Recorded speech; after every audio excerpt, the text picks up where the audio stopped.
L'enregistrement de la caméra embarquée clignotait sur l'écran du smartphone, tremblant et granuleux. Ben le fixait, son café refroidissant dans ses mains, observant les doigts tremblants de son gendre manipuler les commandes de lecture. « Regarde juste », murmura Jake, la voix éteinte. « Dis-moi que je perds la tête. » Ben plissa les yeux vers le petit écran. Sa fille, Emily, entra dans le champ de vision, s'approchant d'un grand homme en blouse de chef blanche devant le mille-fil café. Ils s'embrassèrent brièvement, trop brièvement pour quelque chose de romantique, pensa Ben, et disparurent à l'intérieur. « C'est Simon Rodriguez, » dit Ben, forçant un rire. « Le pâtissier de l'école culinaire. Émilie commande probablement ton gâteau d'anniversaire. Mon garçon, tu es paranoïaque. » La mâchoire de Jake se crispa. Continue de regarder. L'horodatage indiquait 43 minutes de conversation à travers la vitrine du café. Émilie et Simon étaient assis l'un en face de l'autre, des carnets ouverts entre eux, pointant du doigt ce qui ressemblait à des croquis de conception. « Tu vois. » Ben se détendit. « Réunion d'affaires. Dessin de gâteau. » « Rembobine, » dit Jake doucement, jusqu'au moment où ils sortent. Le doigt de Ben recula dans l'enregistrement. Émilie et Simon sortirent ensemble, se serrèrent la main professionnellement et se dirigèrent vers des véhicules distincts. Rien de suspect. Rien. Arrête, ordonna Jake. Regarde le reflet dans la vitrine du café en face. Ben se pencha plus près. Dans le reflet déformé de la vitre, à peine visible, on apercevait l'entrée d'un motel. 2 silhouettes émergèrent d'une chambre au rez-de-chaussée. La femme portait un trench coat beige distinctif et un foulard émeraude, la même tenue que Suzanne avait affirmé porter à son club de lecture cet après-midi. L'homme à côté d'elle était grand, aux larges épaules, portant une veste en cuir. Sa main reposait de manière possessive sur le bas de son dos alors qu'il se dirigeait vers un pick-up noir. Ben se figea. « C'est impossible », souffla-t-il. La voix de Jake était à peine audible. « Je pensais que je traquais l'infidélité de ma femme. Il s'avère que nous étions tous les deux manipulés. » Ben Walker avait enseigné l'histoire au lycée pendant 37 ans. Il avait vu des élèves mentir, des parents manipulés, des administrateurs comploter. Mais rien ne l'avait préparé au tremblement de terre qui fracturait maintenant ses fondations. Suzanne avait été sa seconde chance de bonheur. Sa première femme, la mère d'Emily, était décédée d'un cancer quand Emily avait 16 ans. Après 5 années de solitude, Suzanne était entrée dans sa vie comme le soleil à travers les nuages d'orage. Chaleureuse, attentive, semblant dévouée à construire une vie ensemble.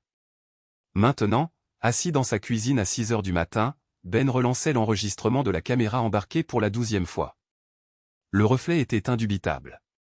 La démarche de Suzanne, son rire, la façon dont elle penchait la tête en écoutant, tout était capturé dans ce miroir de verre déformé. Jake était assis en face de lui, les yeux creux et épuisés. Je suivais Emily depuis 2 semaines, convaincu qu'elle me trompait, installant des applications de suivi, vérifiant ses messages, me rendant fou de suspicion alors que Suzanne était en fait. Ben ne put terminer la phrase. Je suis désolé, Ben. J'aurais dû m'en rendre compte plus tôt. Le timing, les lieux. Suzanne utilisait les réunions légitimes d'Emily comme couverture. Ben posa le téléphone délicatement, son esprit d'enseignant organisant déjà les faits, les chronologies, les preuves. Qui est-ce? Jake sortit une tablette, ouvrit un navigateur. Ryan Torino, inspecteur des contrats municipaux. Divorcé l'année dernière dans des circonstances financières que les archives du tribunal qualifient de suspectes.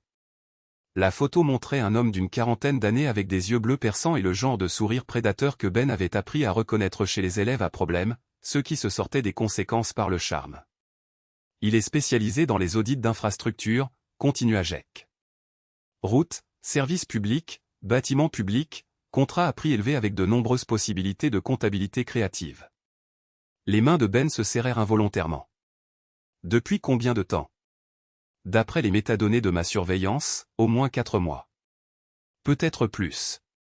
4 mois de mensonges. 4 mois pendant lesquels Suzanne l'embrassait pour lui dire au revoir chaque matin, partageait des conversations autour du dîner, discutait de projets de retraite, tout en trahissant tout ce qu'ils avaient construit ensemble. Le téléphone de Ben vibra, un texto de Suzanne. Club de lecture en retard. Ne m'attends pas. Je t'aime. Il montra le message envoyé il y a 16 minutes à Jake. Jake vérifia ses données de suivi. Emily est à la maison avec moi depuis toute la soirée. Son club de lecture se réunit le jeudi, pas le mardi. La rage qui montait dans la poitrine de Ben était volcanique, mais sa voix resta ferme. J'ai besoin de tout savoir. Jusqu'où ça va? Ce qu'il planifie, ce à quoi j'ai vraiment affaire. Jake hocha la tête d'un air sombre. J'ai quelques idées à ce sujet, mais tu n'aimeras pas ce que nous allons trouver. Le lendemain matin, Ben suivit sa routine habituelle, l'esprit en ébullition. Suzanne préparait le petit déjeuner, bavardant de son cours de poterie et de ses projets de week-end, son jeu était impeccable. 28 ans d'enseignement avaient donné à Ben un sens aigu de la tromperie, mais le jeu d'actrice de Suzanne était digne d'un Oscar. La fête d'anniversaire des Henderson est samedi, dit-elle, beurrant une tartine. Tu ne penses pas qu'on devrait leur prendre quelque chose de bien? Peut-être ces verres en cristal de chez Bloomingdale's? Ben acquiesça distraitement, observant ses mains délicates, l'alliance qu'il y avait passée 6 ans auparavant. Comme tu voudras. Après le départ de Suzanne pour son prétendu cours de poterie, Ben se rendit à l'appartement de Jake. Son gendre avait passé la nuit à approfondir les antécédents de Ryan Torino, et les résultats étaient inquiétants. 3 mariages précédents, rapporta Jake, étalant des documents imprimés sur sa table à manger. Chacun s'est terminé par des allégations de manipulation financière. Il a un schéma bien rodé. Il cible les femmes plus âgées qui ont des biens, gagnent leur confiance, puis vident systématiquement leurs comptes. Ben étudia un document judiciaire du 2e divorce de Torino. Son ex-femme affirme qu'il a falsifié sa signature sur des demandes de prêt, ouvert des cartes de crédit à son nom et même essayé de modifier les bénéficiaires de son assurance vie. Les accusations ont été abandonnées, dit Jake d'un ton sombre. Elle n'a pas pu prouver l'intention de frauder. Mais le schéma est clair. L'instinct pédagogique de Ben se réveilla. Montre-moi la chronologie. Jake avait créé un tableau détaillé qui mettait en parallèle les relations de Torino et son historique financier. Chaque mariage coïncidait avec des afflux soudains d'argent, suivis d'investissements mystérieux et d'entreprises qui échouaient inévitablement.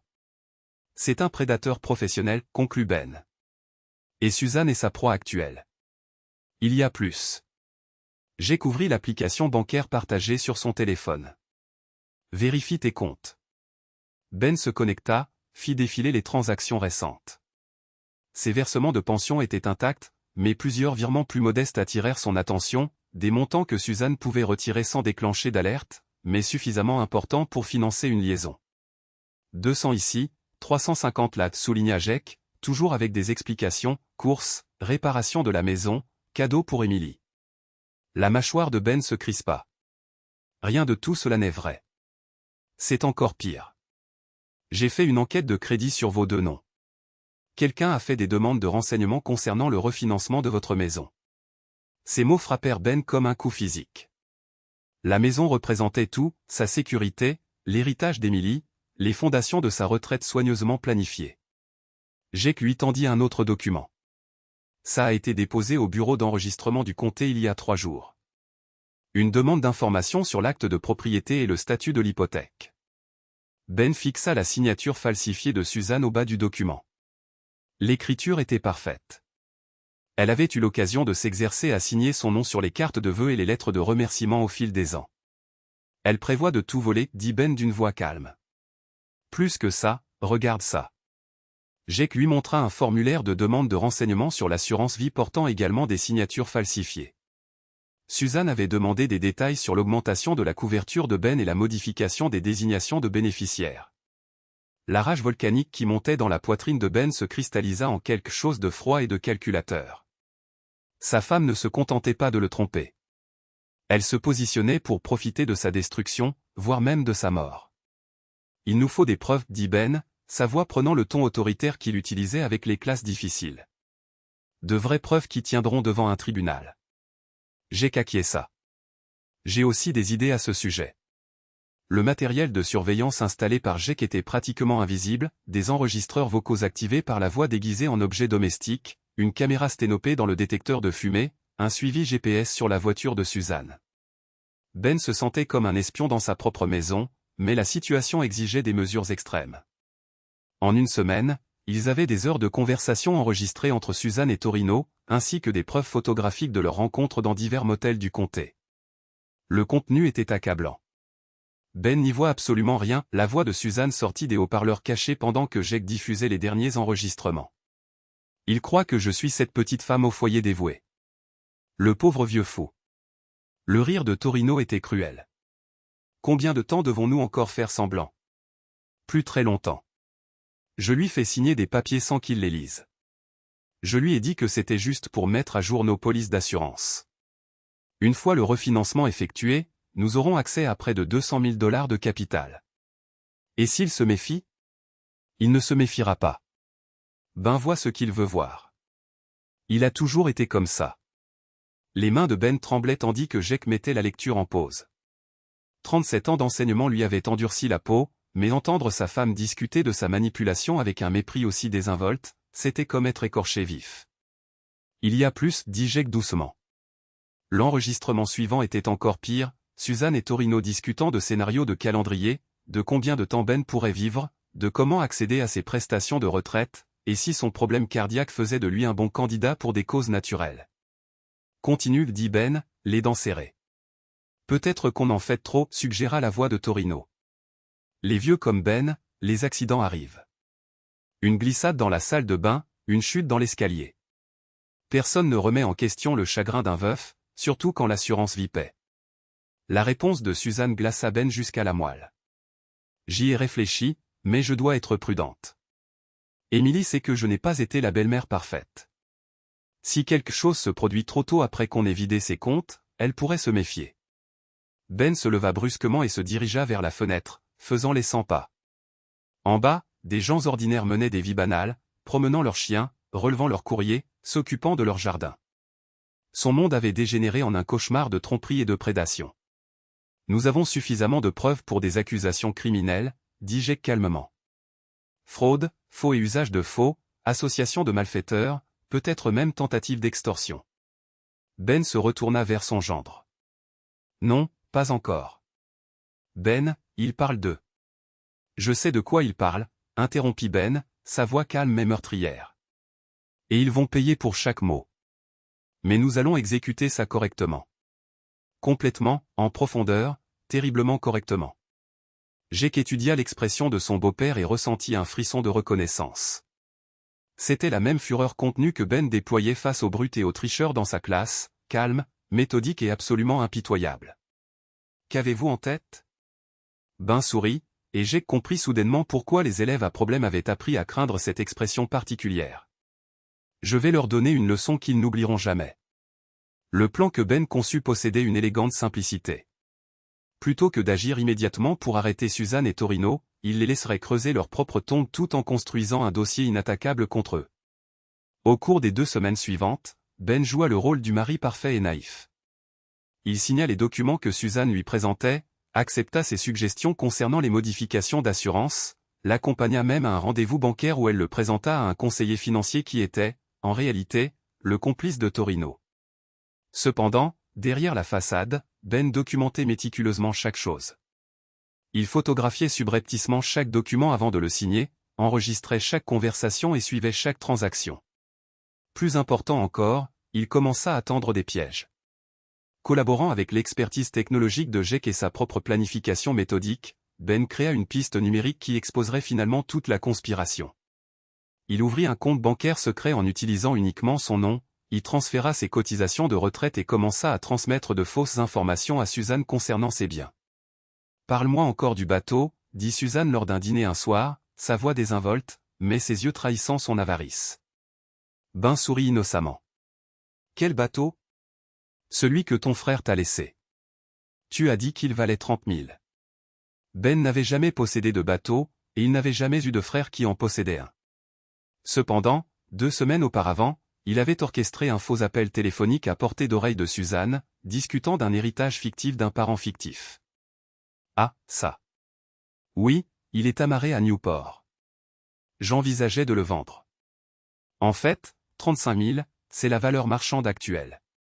La fourchette de Suzanne s'arrêta à mi-chemin de sa bouche.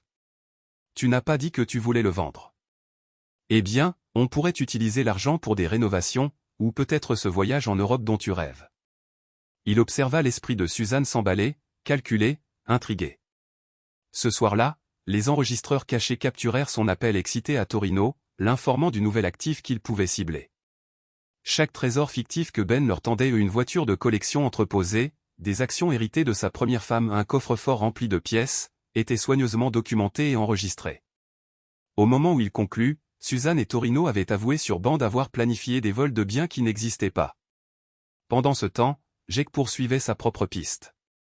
Tirant parti de ses contacts dans le développement de logiciels, il avait créé de faux profils sur les réseaux sociaux et avait commencé à fournir à Torino des informations sur d'autres victimes potentielles, des veuves fortunées, des cadres à la retraite, toute personne qui pourrait sembler être une cible facile.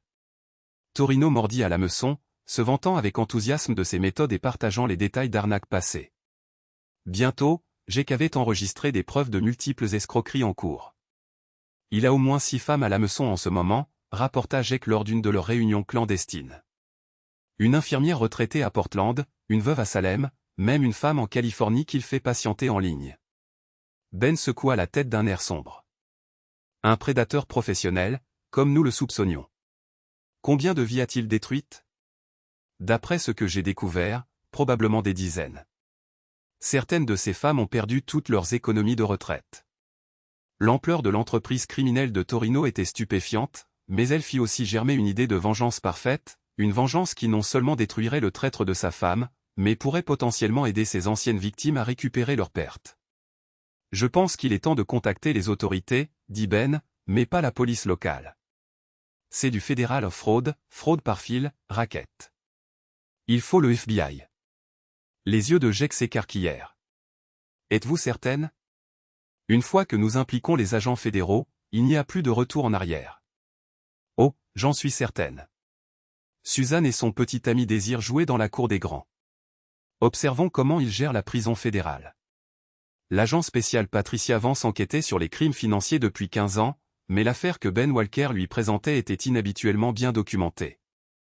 La plupart des victimes de fraude approchaient le FBI avec des soupçons et des bribes de preuves. Ben arriva avec du matériel d'enregistrement, des relevés financiers détaillés et une chronologie exhaustive des activités criminelles.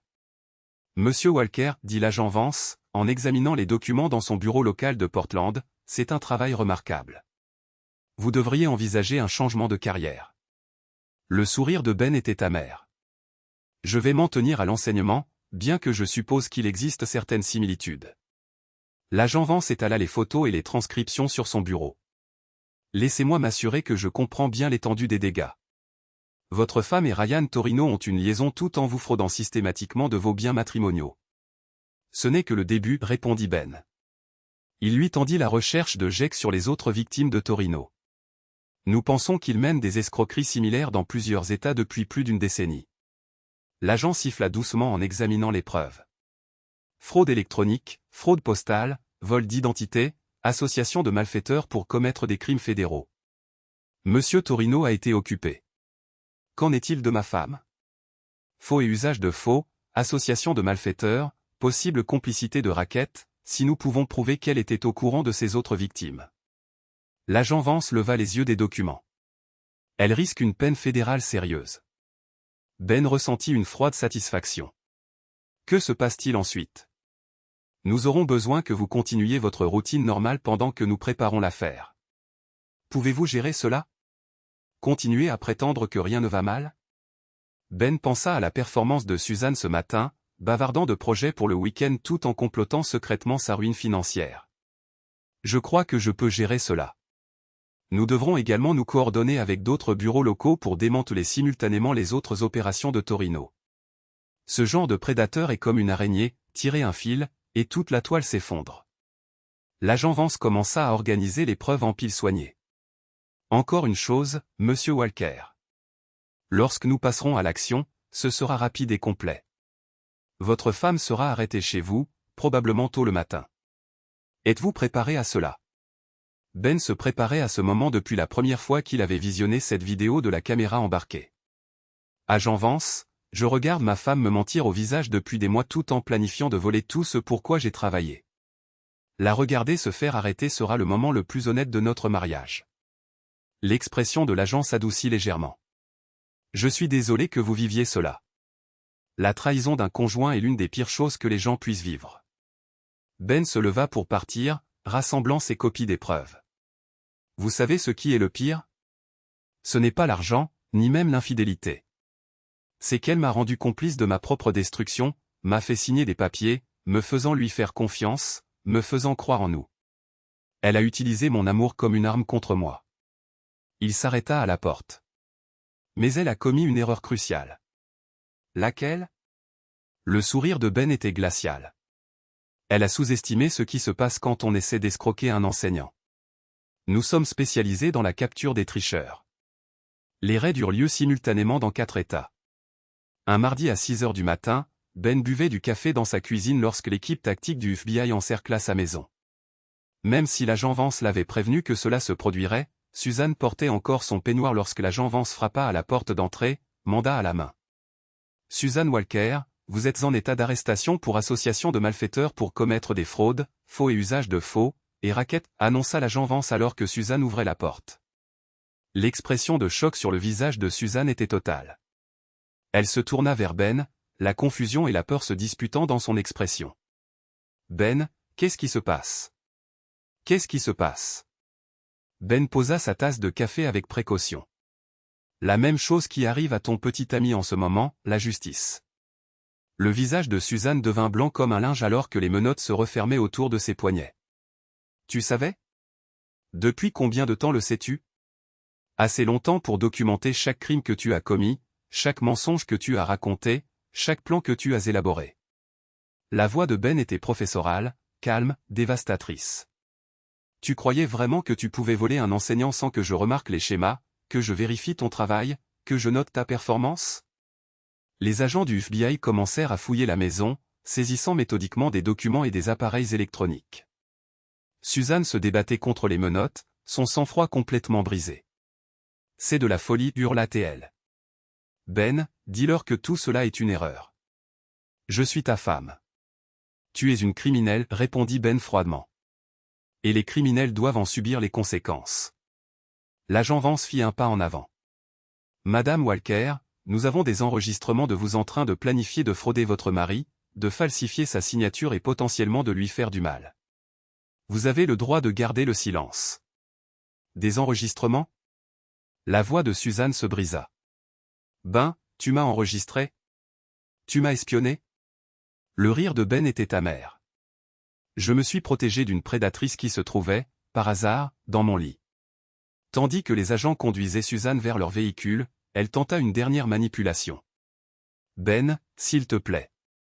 Tout ceci est un malentendu. Je t'aime. Je t'ai toujours aimé. Ben les suivit dehors, où des voisins se rassemblaient pour assister au spectacle. Suzanne, tu as dit à ton petit ami il y a 3 jours que j'étais un pauvre vieux idiot qui ne ferait de toute façon plus long feu. C'est enregistré. La contenance de Suzanne finit par s'effondrer complètement.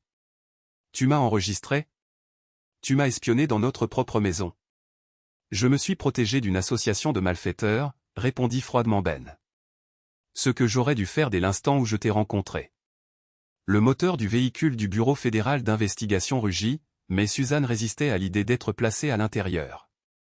Ben, ne les laisse pas faire ça. On peut arranger ça. L'agent Vance dut retenir physiquement Suzanne alors qu'elle se jetait sur Ben, les menottes s'entrechoquant. Tu es en train de nous détruire. On avait des projets. On envisageait un avenir. Tu envisageais des projets pour me voler mon avenir, rétorqua Ben. Maintenant, tu as entre 7 et 12 ans de prison fédérale pour méditer sur ces projets. Les yeux de Suzanne s'écarquillèrent. 7 à 12 ans? De quoi tu parles, Ben? Qu'est-ce que tu as fait? J'ai noté ta prestation, dit Ben tranquillement. Tu as échoué. Tandis que le véhicule du Bureau fédéral d'investigation s'éloignait avec Suzanne à l'intérieur, Ben sentit un poids s'envoler de ses épaules, un fardeau qu'il n'avait même pas réalisé qu'il portait. Pour la première fois depuis des mois, il pouvait respirer librement. Jake sortit de sa propre maison de l'autre côté de la rue, d'où il avait observé le déroulement des arrestations. Comment te sens-tu?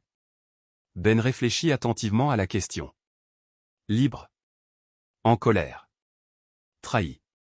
Mais surtout instruit. Instruit. J'ai appris quelque chose d'important aujourd'hui.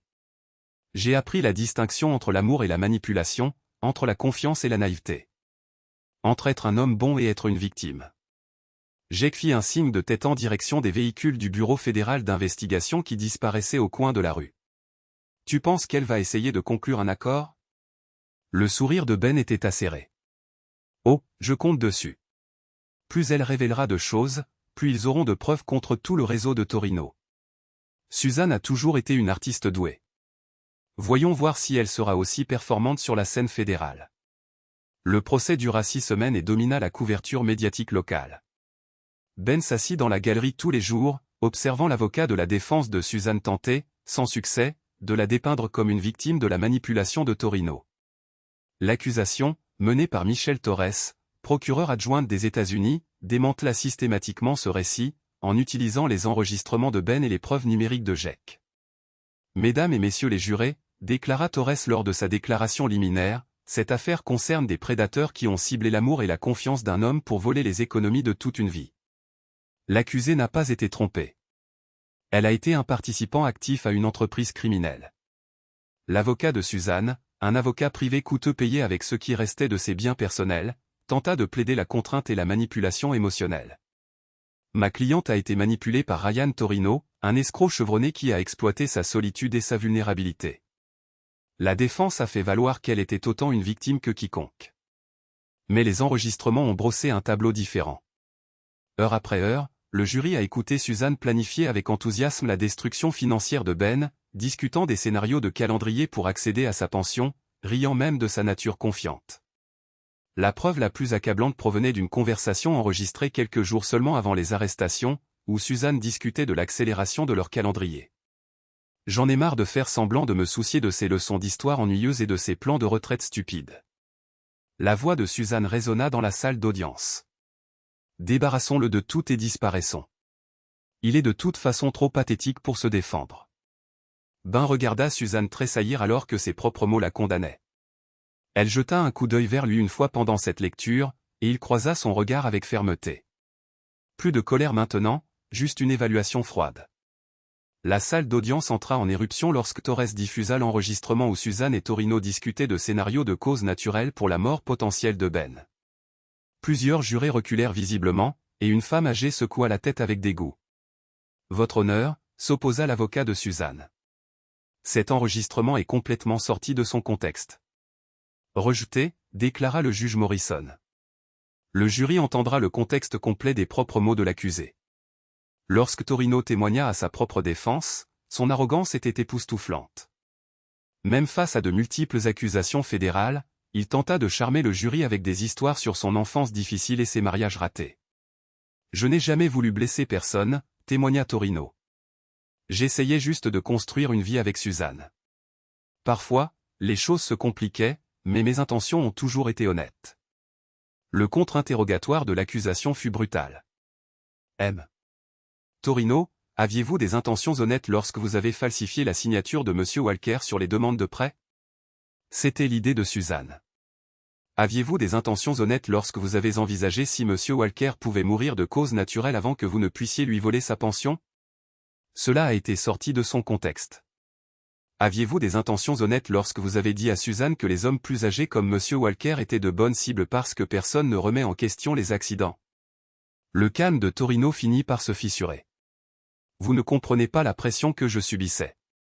Suzanne exigeait plus d'argent, menaçant de partir si je ne m'exécutais pas. C'est elle qui poussait à des tactiques plus agressives. Suzanne se leva d'un bond de la chaise du prévenu. Menteur. Vous m'avez manipulé dans tout. Vous avez dit que quelques milliers de dollars ne manqueraient pas à Ben. À l'ordre. Le juge Morrison frappa avec son maillet. Madame Walker, asseyez-vous immédiatement, sinon vous serez reconnue coupable d'outrage. Ben observa le visage de Suzanne pendant que son partenaire la sacrifiait. Quel que soit l'amour ou le partenariat qu'ils avaient partagé, il s'évapora sous les lumières crues des poursuites fédérales. Pendant le réquisitoire de Torres, elle diffusa des enregistrements sélectionnés tout en pointant directement Suzanne du doigt. Mesdames et messieurs, écoutez les propres mots de l'accusé. Ce n'est pas une femme qui est manipulée ou contrainte. C'est une femme qui qualifiait son mari de pathétique tout en planifiant sa destruction financière. Suzanne sanglota pendant tout le réquisitoire, mais les visages des jurés restèrent impassibles. Après avoir délibéré pendant moins de 4 heures, ils rendirent leur verdict. Sur l'accusation de conspiration en vue de commettre une fraude par virement bancaire, nous déclarons l'accusé coupable. Sur l'accusation de faux en écriture au premier degré, nous déclarons l'accusé coupable. Sur l'accusation de racket, nous déclarons l'accusé coupable. Suzanne s'effondra à chaque verdict de culpabilité, comprenant enfin que sa performance avait échoué auprès de son public le plus important. Torino fixa droit devant lui, son charme de prédateur finalement épuisé. Le juge Catherine Morrison prononça leur sentence 2 semaines plus tard, et la salle d'audience était bondée de médias et de spectateurs. Monsieur Torino, vous êtes un criminel de carrière qui a victimisé des personnes vulnérables dans plusieurs États depuis plus d'une décennie. Ce tribunal vous condamne à 12 ans de prison fédérale, suivi de 5 ans de mise à l'épreuve sous surveillance. Vous devrez également verser une restitution à toutes les victimes identifiées, pour un montant total d'environ 1 200 000 $. Les jambes de Torino faillirent se dérober sous lui en encaissant la sentence. L'huissier se rapprocha, prêt à le rattraper s'il tombait. Madame Walker, bien que votre rôle ait été un peu moins important, vous avez activement participé à la fraude envers votre propre mari, un homme qui vous faisait entièrement confiance. Ce tribunal vous condamne à 7 ans de prison fédérale, suivi de 3 ans de mise à l'épreuve sous surveillance. Suzanne sanglota inconsolablement pendant que les huissiers l'emmenaient.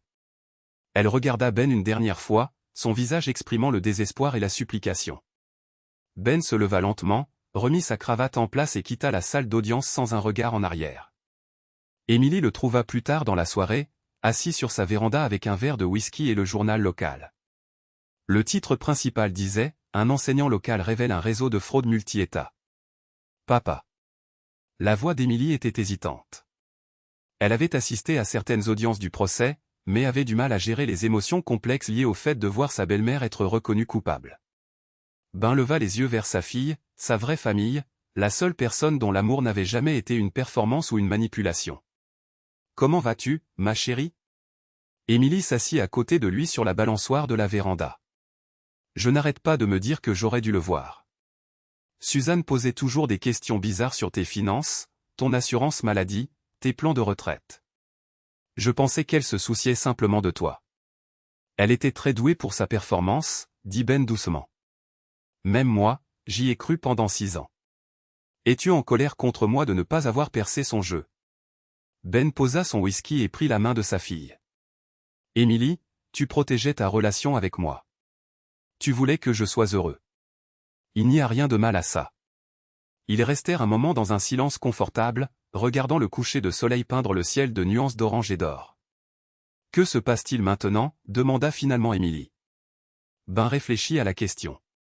La maison semblait vide sans le bavardage constant de Suzanne, mais elle semblait aussi propre, exempte de tromperie et d'intentions cachées. Maintenant, je vais découvrir qui je suis quand je ne suis plus la cible de quelqu'un, dit-il. J'ai ma pension, la maison, suffisamment d'économies pour tenir aussi longtemps que nécessaire. Et surtout, j'ai retrouvé mon respect de moi-même. Émilie lui serra la main. Je suis fier de toi, papa. D'avoir riposté. De ne pas les avoir laissés te détruire. Ben sourit, se sentant plus léger qu'il ne l'avait été depuis des mois. Tu sais ce que ta mère disait? Que la meilleure vengeance, c'est de bien vivre. Je pense qu'elle n'avait qu'en partie raison. Quelle est l'autre partie? La meilleure vengeance, c'est de s'assurer que les personnes qui ont essayé de te détruire assument les conséquences de leur choix. Suzanne et Torino n'ont pas seulement volé de l'argent. Ils ont volé la confiance, la tranquillité d'esprit, la sécurité. Ils méritaient tout. Tout ce qu'ils ont eu. J'ai qu'apparu au coin de la maison, 2 bières à la main et une expression satisfaite sur le visage. J'ai vu le reportage. Torres dit qu'ils reçoivent déjà des tuyaux sur d'autres victimes de Torino de tout le pays. Ben accepta l'une des bières. Combien? Au moins 15 pour l'instant. Le FBI pense que cette affaire pourrait démanteler des réseaux de fraude dans 6 États. Émilie secoua la tête, stupéfaite. Papa, tu ne t'es pas seulement sauvé toi-même. Tu as sauvé tous ces gens. Ben prit une longue gorgée de sa bière, pensant à cette infirmière âgée de Portland qui avait perdu ses économies de retraite, à cette veuve de Salem qui avait été escroquée du montant de l'assurance de son défunt mari. Parfois, il faut choisir, dit-il finalement. On peut être une victime, ou on peut être la personne qui arrête les bourreaux. J'ai choisi de les arrêter. Tous les trois restèrent assis sur le porche tandis que l'obscurité tombait, conversant de l'avenir plutôt que de s'attarder sur le passé. Pour la première fois depuis des mois, Ben sentit qu'il avait un avenir qui valait la peine d'être attendu. Son téléphone portable vibra, signalant un SMS de l'agent Vance. Le réseau de Torino se désagrège, arrestation dans 3 autres États aujourd'hui. Vos preuves aident les procureurs dans tout le pays. Merci. Ben montra le message à Emily et Jake, puis le supprima. La justice avait triomphé, la vengeance avait été assouvie et les prédateurs qui l'avaient ciblé étaient confrontés aux répercussions de leurs décisions. Le lendemain, il commencerait à reconstruire. Ce soir-là, il savourerait simplement d'être libre. Assis là avec sa vraie famille, Ben repensa à l'étrange parcours qu'il avait mené à ce point. Une simple vidéo embarquée, destinée à révéler une simple liaison, avait dévoilé quelque chose de bien plus sinistre et lui avait fourni les instruments pour riposter. Suzanne avait raison sur un point, il vieillissait, et il vivait en partie dans le passé. Cependant, elle avait mal calculé sa capacité à apprendre, à s'adapter et à contre-attaquer lorsqu'il était menacé. Après tout, il était enseignant, et parfois les leçons les plus importantes sont dispensées en dehors de la salle de classe. 2 ans plus tard, Ben reçut une lettre transmise par son avocat. Elle provenait de Suzanne, écrite depuis la prison fédérale de Danbury, dans le Connecticut. L'enveloppe avait été ouverte et inspectée par les autorités pénitentiaires, mais la lettre à l'intérieur était restée intacte. « Cher Ben », commençait-elle de l'écriture familière de Suzanne. « Je sais que tu ne liras probablement pas ceci, mais je dois essayer. J'ai eu 2 ans pour réfléchir à ce que je t'ai fait, à nous, à notre mariage. Je ne peux rien défaire. Mais je veux que tu saches que je comprends maintenant à quel point j'ai eu tort. » Ben faillit jeter la lettre, mais quelque chose le força à continuer sa lecture. Les autres femmes ici, certaines d'entre elles sont des victimes comme celles que Ryan a ciblées. En entendant leurs histoires, en témoignant de leur douleur, je comprends enfin ce que nous t'avons fait subir. Ce que je t'ai fait subir. Tu me faisais entièrement confiance, et j'ai trahi cette confiance de la pire des manières. Je ne demande pas pardon. Je ne demande rien. Je voulais juste que tu saches que la femme qui prévoyait de voler ton avenir a disparu. La prison vous change, ou elle vous détruit. J'ai choisi d'être changé. J'espère que tu es heureux. J'espère que tu as trouvé la paix. Tu mérites tellement mieux que ce que je t'ai donné, Suzanne. Ben plia soigneusement la lettre et la rangea dans le tiroir de son bureau. Il n'éprouva aucune satisfaction de son remords, aucun désir de réconciliation, mais pas non plus de colère. Suzanne était devenue une étrangère pour lui, un récit édifiant sur les dangers de la confiance mal placée. Ce soir-là, Emily et ses enfants vinrent dîner. Son petit-fils, Tommy, qui avait maintenant 8 ans, insista pour montrer à Ben son dernier projet d'histoire, une affiche sur les héros de la Seconde Guerre mondiale. « Papy Ben », dit Tommy avec sérieux. « Ma maîtresse dit que tu es un héros dans la vraie vie parce que tu as attrapé des méchants et aidé d'autres personnes. » Ben s'agenouilla au niveau de Tommy. « Tu sais ce qui fait de quelqu'un un vrai héros, Tommy ? » « Quoi ? » « Défendre ce qui est juste, même quand c'est difficile, même quand ça fait mal, même quand les méchants sont des gens en qui on pensait pouvoir avoir confiance. » Tommy hocha la tête solennellement. « Comme tu l'as fait avec mamie Suzanne. Comme je l'ai fait avec mamie Suzanne. » Plus tard, après que la famille d'Emily fut partie pour rentrer chez elle, Ben s'assit sur son porche avec une tasse de café et regarda les étoiles se matérialiser dans le ciel nocturne clair. La maison était calme, paisible, vraiment la sienne. Pour la première fois depuis des années, il repensa à la lettre de Suzanne, aux victimes de Torino qui recouvraient progressivement leurs biens volés, au programme de prévention de la fraude qui avait été mis en place grâce à son affaire.